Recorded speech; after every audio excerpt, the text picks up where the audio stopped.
स्वागत आहे आपलं नवचैतन्य कम्युनिटीमध्ये. ना गोळी ना औषध ना इंजेक्शन या टायटलवर मी Manjiri Bahadkar, life coach, EFT practitioner, ho'oponopono, pranic healing, reiki healing यासारख्या अनेक मोडॅलिटी. आज आपण बघणार आहोत कहाणी आदित्य राणूबाईची. ऐका आदित्य राणूबाई तुमची कहाणी. आटपाट नगर होतं. त्या नगरात एक ब्राह्मण होता. तो नित्य समिधा, फुलं, दुर्वा आणावयास रानात जात असे. तिथं नागकन्या, देवकन्या वसा वसत होत्या. काय ग बायांनो, कसला वसा वसता तो मला सांगा. तुला रे कशाला वसा हवा? उठशील, माचशील, घेतला वसा टाकून देशील. ब्राह्मण म्हणाला, उतत नाही, मातत नाही, घेतला वसा टाकत नाही. तेव्हा त्या म्हणाल्या, श्रावण मास येईल. पहिल्या आदितवारी मौनानं मुकाट्यानं उठावं, सची वस्त्रासहित स्नान करावं, अग्रोदक पाणी आणावं, विड्याच्या पानावर रक्तचंदनाची आदित्य रेणूबाई काढावी, तिला 6 रेघाचं मंडळ करावं, 6 सुतांचा धातू करावा, त्या 6 गाठी माराव्या, पान फुल व्हावं, पूजा करावी, पानाचा विडा, फुलांचा झेला, दशांगाचा धूप, गुळखोबऱ्याचा नैवेद्य, 6 मास चालवी, 6 मास पाळावी, मागे रथसप्तमी पूर्ण करावा. पूर्णाला काय करावं? गुळाच्या पोळ्या, बोटव्याची खीर, लोणकुळं तूप, मेहून जेवू सांगावं. असेल तर चिरचोळी द्यावी, नसेल तर जोड गळसरी द्यावी, नसेल तर 2 पैसे दक्षिणा द्यावी. आपल्या वशाचं उद्यापन करावं. असा वसा ब्राह्मणानं केला. त्याला सूर्यनारायण प्रसन्न झाला. भाग्यलक्ष्मी आली. तेव्हा राजाच्या राणीनं ब्राह्मणास बोलवू धाडलं. जाते वेळेस ब्राह्मण भिवू लागला, कापू लागला. तेव्हा राजाच्या राणीनं सांगितलं, भिवू नका, कापू नका, तुमच्या मुली आमच्या इथे द्या. आमच्या गरीबाच्या मुली तुमच्या घरी कशा द्याव्या? दासी कराल, बटकी कराल. राणी म्हणाली, दासी करत नाही, बटकी करत नाही, राजाची राणी करू, प्रधानाची राणी करू. मार्गेश्वरचा महिना आला. ब्राह्मणानं लग्न करून मुली दिल्या.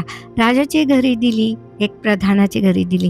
गेल्या पावली मुलींचा समाचार घेतला नाही. 12 वर्षांनी समाचारच निघाला. राजाच्या घरी गेला. लेकीनं बसायला पाट दिला, पाय धुवायला पाणी दिलं.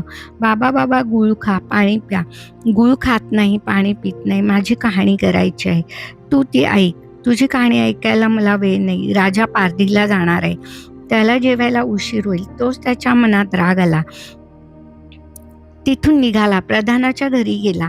तिनं पाहिलं, आपला बाप आला म्हणून बसायला पाट दिला, पाय धुवायला पाणी दिलं. बाबा बाबा गुळ खा, पाणी प्या. गुळ खात नाही, पाणी पित नाही. माझी कहाणी करायची आहे, ती अगोदर ऐक. तुझी कहाणी नको तर कोणाची ऐकू? घरात गेली, उतरंडीची 6 मोती आणली, 3 आपण घेतली, 3 बापाच्या हातात दिली. त्याने मनोभावे कहाणी सांगितली. लेकीनं चित्तभावाने ती ऐकली. नंतर जेवून खाऊन बाप आपल्या घरी गेला. बायकोने विचारलं, मुलीचा समाचार कसा आहे? जिनं कहाणी ऐकली ती नाही, ती दरिद्र्यानं पिडली, दुःखाने व्यापली. राजा मुलखावर निघून गेला. जिनं कहाणी ऐकली ती भाग्याने नांदत आहे. इकडे जी दरिद्री झाली तिने आपल्या लेकास सांगितलं, मावशी गणगोर नांदत आहे, तिकडे जाऊन काही दिलं तर घेऊन ये. पहिल्या आदितवारी पहिला मुलगा उठला, तळ्याच्या पायी गेला. दासींनी विचारलं, तू कोणाच्या दासी? त्यांनी सांगितलं, प्रधानाच्या. प्रधानाच्या राणीला सांगा, तुमच्या बहिणीचा मुलगा आला आहे. कसा आलाय? फाटकं नेसलाय, तुटकं पांघरलाय, तळ्याच्या पायीला उभा आहे. परसदारानं घेऊन या. परसदारानं घेऊन आल्या. नाहू मकू घातलं, पितांबर नेसायला दिलं, जेवू खाऊ घातलं, कोहळा पोखरला, होनमोरानं भरला. बाबा कुठे ठेवू नको, विसरू नको, जतन करून घरी घेऊन जा.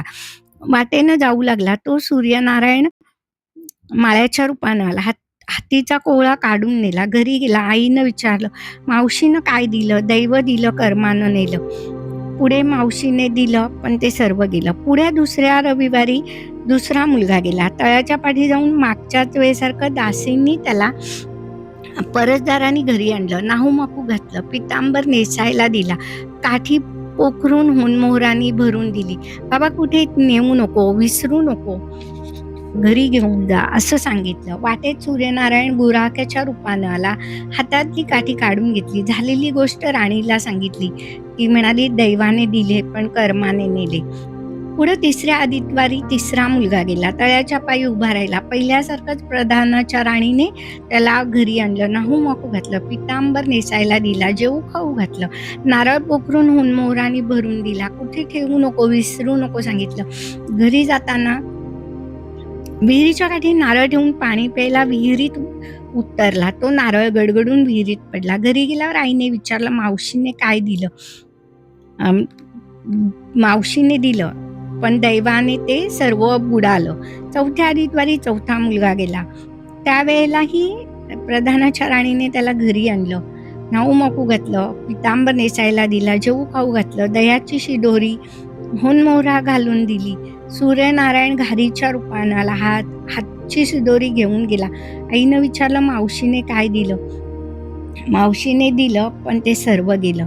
नंतर 5वें रविवारी ती स्वतः तळ्याच्या पायी आली. दासींनी निरोप दिला. बहिणीनं सांगितलं. तिने बहिणीला परसदारानं घरी आणली. नाहू घातली. पाटव नेसायला दिला. प्रधानाची राणी आदित्यवाराची कहाणी करू लागली. हा वसा काय करते तो मला सांग. अगं अगं चांडाळणी, तू बापाचा कहाणी ऐकली नाही म्हणून तुला दरिद्र आलं. राजाच्या राणीने विचारलं, याला उपाय काय करू? तिनं हा वसा सांगितला. ती बहिणीच्या घरी राहिली. श्रावण मास आला. सांगितल्याप्रमाणे सूर्यनारायणाची पूजा केली. इकडे राजाला भाग्य आलं. राजाने बोलवू धाडलं. मावशी मावशी, तुला छत्र चामर पायीक आले आहेत. मला रे कसली छत्र पामर, पायीक कोठले? बाहेर जाऊन बघतात तर राजा बोलवू आलाय. राजा घरी आला तशी ती घरी जायला निघाली. एकमेकांनी बहिणींना आहेर केले. वाटेत जाऊ लागले. पहिल्या मधले स्वयंपाक केला. राजाने मुलांना वाढलं. आपलं पान वाढवून घेतलं. तेव्हा तिला कहाणीची आठवण झाली. करारे हकारे पिटारे डांगुरा, नगरात कोणी उपाशी आहे का याचा शोध करा. वाटेने एक मोळी विक्या जात होता. तो म्हणाला, बाई, तुझी कहाणी ऐकायला ये. तुझ्या बाईची कहाणी ऐकून मी काय करू? माझं पोट भरलं पाहिजे. तशी राणीनं त्याला 6 मोती दिली. 3 आपल्या हातात ठेवली, 3 त्याला दिली. मनोभावे कहाणी सांगितली. चित्तमामाने ऐकली. त्याची लाकडाची मुळी सोन्याची झाली. तो म्हणाला, बाई बाई, कहाणी ऐकल्याचं एवढं फळ, मग वसा घेतल्याचं काय फळ? काय वसा आहे तो मला सांग. तुला रे कशाला हवा? उठशील मातशील, घेतला वसा टाकून देशील. उतत नाही मातत नाही, घेतला वसा टाकत नाही. तेव्हा राणीनं वसा सांगितला. दुसऱ्या मजली गेली. स्वयंपाक केला. पुन्हा डांगोरा पिटला. तेथे एक मळ्याच्या काठी एक माळी रडत होता. तो म्हणाला, बाईची कहाणी ऐक. तिने 6 मोती घेतले. 3 त्याला दिले. 3 आपल्याकडे ठेवले. माळ्याला ती कहाणी चित्तपूर्वक ऐकली. नंतर माळ्याच्या विहिरीला पाणी लागलं. मळा पिकू लागला. बाईचं कहाणी ऐकल्याचं एवढं फळ, मग वसा घेतल्याचं काय फळ? तिने तो वसा सांगितला. पुढे तिसऱ्या मधलेच गेली. राजाला वाढलं, आपण वाढलं. नगरात कोणी उपाशी आहे का याची चौकशी केली. एक म्हातारी, तिचा मुलगा वनात गेला होता. एक डोहात बुडला होता. एक सर्पानं खाल्ला होता. त्यामुळे ती चिंताक्रांत होती. तिला म्हणाले, आमच्या बाईंची कहाणी ऐक. ती कहाणी ऐकायला आली. तिनं राणीकडे 3 मोती घेतले. 3 आपल्याकडे ठेवले. कहाणी पूर्ण ऐकली. तिने चित्तभावाने कहाणी ऐकल्यामुळे वनात गेलेला मुलगा आला. डोहात बुडलेला आला. सर्पानं खाल्लेला आला. ती बाई म्हणाली, हे कहाणी ऐकल्याचं फळ, मग वसा घेतल्याचं काय फळ असेल? राणीने तिलाही वसा सांगितला. चौथ्या मधलेच गेली. स्वयंपाक केला. राजाला वाढलं. मुलांना वाढलं. आपलं पान वाढून घेतलं. तेव्हा कहाणीची आठवण झाली. तिने पुन्हा नगरात कोणी उपाशी आहे का याचा शोध करा. कोणी उपाशी नाही, काही नाही. काना डोळा, मांसाचा गोळा, हातपाय नाहीत असा एक मनुष्य रस्त्यामध्ये होता. त्याच्या अंगावर तांब्याभर पाणी ओतलं. पालथाव केला. 6 मोते त्याच्या बेंबीवर ठेवली. 3 मोते आपण घेतली. राणीने मनोभावे कथा सांगितली. ती त्यानं ऐकली. त्याला हातपाय आले. दिव्य देह झाला. तो म्हणाला, कहाणी ऐकल्याचं एवढं फळ, मग वसा घेतल्याचं काय फळ? तो मला सांग. राणीनं त्याला वसा सांगितला. 5वे मुक्कामी घरी आले. सूर्यनारायण जेवायला आले. 7 दरवाजे उघडले. लोहगंगा पाणी तापलं. षड्रस पक्वान्ने केली. सूर्यनारायण भोजनास बसले.